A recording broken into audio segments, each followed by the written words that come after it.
Hey everybody, what's going on? Casey, Clint, we got a chance to go see Green Room last week, and Green Room is a thriller. It's one of those like just guys find themselves in a situation, gotta survive the night kind of thrillers, which I normally don't get anything out of those movies. They're just not my type of movie.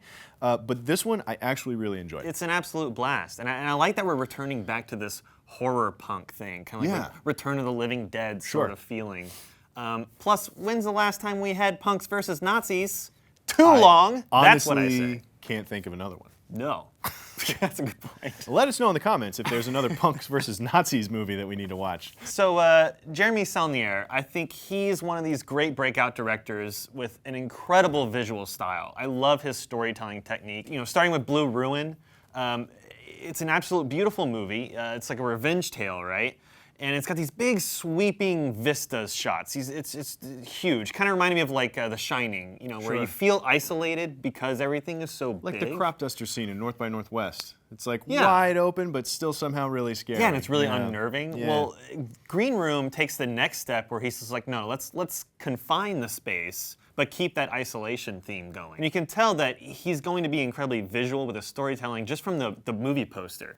It's got that London Calling sort of callback it's a rad poster. With the machete. Yeah. Like that gives you almost the entire feeling of the movie just in one image. So the movie follows obviously a punk rock band. Anton Yelchin is the sort of the leader of this band, and they play a gig at this sort of off the beaten path, was essentially a white supremacist kind of bar. And they end up seeing some stuff maybe they weren't supposed to see, and then they get stuck there, and then it's just about trying to escape. Meanwhile, Patrick Stewart is the leader of the white supremacist group, and I thought he was incredible. Yeah, he was great. He's not the off the chain maniacal evil guy. He's much more grounded in reality, where he's just like methodical and kind of cold, which to me is much more unnerving. Because there's a lot of bad guys that will play it understated, just kind of, and that's how they go about being scary. Just like just because they're quiet, that means they're sort of scary, which is a little played out these days. But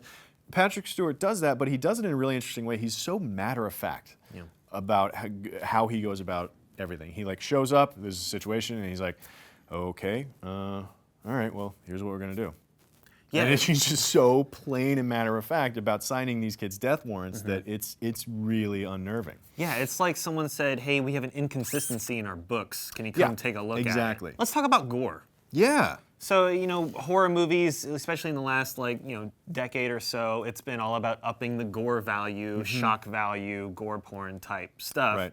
And while this is bloody and so is Blue Ruin, it feels, one, more realistic, and two, it has more of an impact to me. It's not just let's see how gross we can get. Yeah, there's a point to it. There's a character-based point to the violence. There's one shot in particular that and again, this is why this genre is not really my thing, because I'm not that into gore. But there's one piece of violence in particular that's really goopy, but the way that it's played is this meaningful turning point for one of the characters. It means something for this character, and it takes the story from like this trajectory to, okay, now we're going this way. And there's a shot with Anton Yelchin's hand that I ain't never seen before, and I don't want to see it again. It was rough. It was real gnarly. rough. So there's some genuinely gnarly stuff in there, but it's presented in such a way that is still accessible because it's still meaningful for the story. I also love how Jeremy likes to root things in place. He has a very strong sense of setting.